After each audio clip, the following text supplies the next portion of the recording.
This is a portrait of Ayuba Suleiman Diallo, a man who was born in the Senegambia region of Africa in the early 18th century and was the son of a family of imams. In 1731, he was taken into slavery whilst he was on a trading mission down the River Gambia to sell cattle and to buy paper. He was taken into slavery, shaved of his beard, the distinguishing feature of his Muslim masculine identity, and sold to a ship owner bound for America. When they arrived in America, he was sold to a tobacco plantation owner, and it was taken to work on a tobacco plantation, from where he escaped. And it was at that point that his relevance to the National Portrait Gallery really began, if you like, because in his escape he was quickly recaptured, but he was taken to prison and happened to be introduced to an English lawyer, a man called Thomas Blewett, an evangelical, who was drawn to Diallo's literacy, his fluency in both Arabic and the fact that he was already beginning to pick up some English, and also struck by his piety and the devout way he continued, despite the adversity, to practice his Muslim religion in terms of his diet, his prayers. And Blewett was so intrigued and impressed that he, if you like, befriended Diallo, and because of his fluency in Arabic, he realized that this was no ordinary slave, and he had him brought to England, where he was introduced to Sir Hans Sloane, a great scholar and eventually the founder of the British Museum, or at least his bequest of his collection to the nation, founded the British Museum. And Diallo worked with Sloane on the translation of Arabic inscriptions.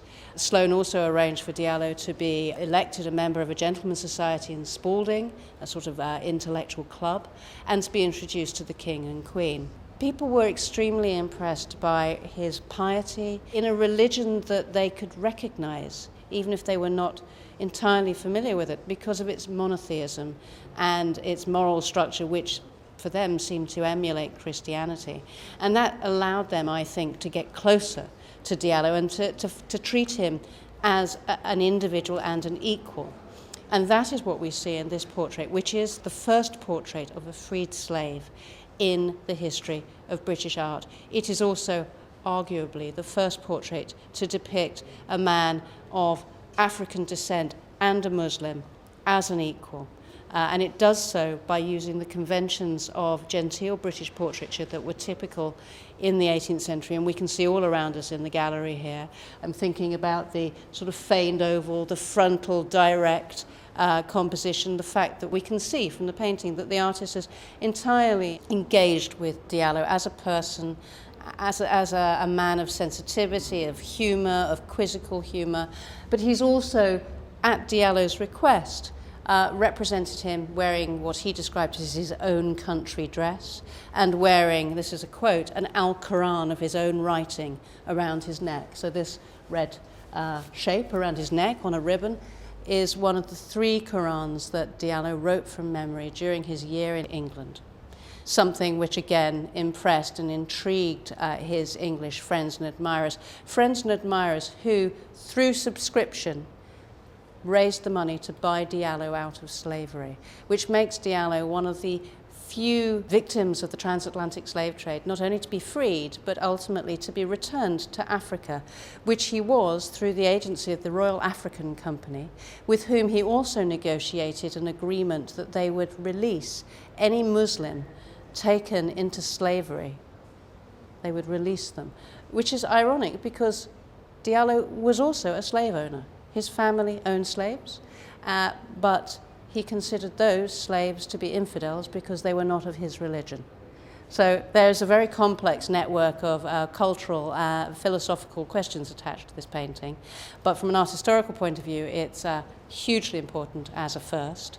Diallo was also influential later on in the 18th century. The memory of Diallo, which was kept in sight not just by engravings after this portrait, but also by his memoirs, which were published in 1733 by Thomas Blewett, They were the first in a long tradition of slave narrative.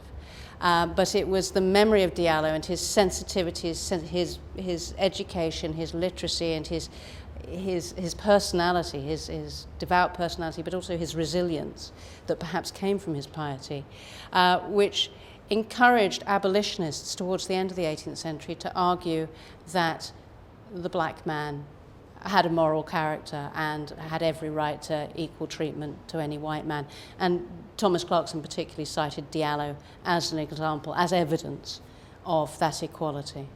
The gallery didn't know about this painting until 2009, when it first came up for auction. We believed it was lost. We knew the image from its reproduction as an engraving. This painting was reproduced in 1733 as the frontispiece, engraving, small, for the memoirs that I mentioned. And the painting hasn't been seen anywhere in public since the 1730s. So we had assumed, we have a huge amount of archival material about the history and the whereabouts of portraiture. There was no knowledge of this portrait. So its coming up for sale was a hugely exciting moment. And of course the gallery made every effort to buy it for the nation. But we were unsuccessful. It went for a price much higher than the highest anyone could have imagined it would go for. But since that point, we have managed to negotiate with its owners, the Qatar Museums authorities, for its long-term loan to the National Portrait Gallery.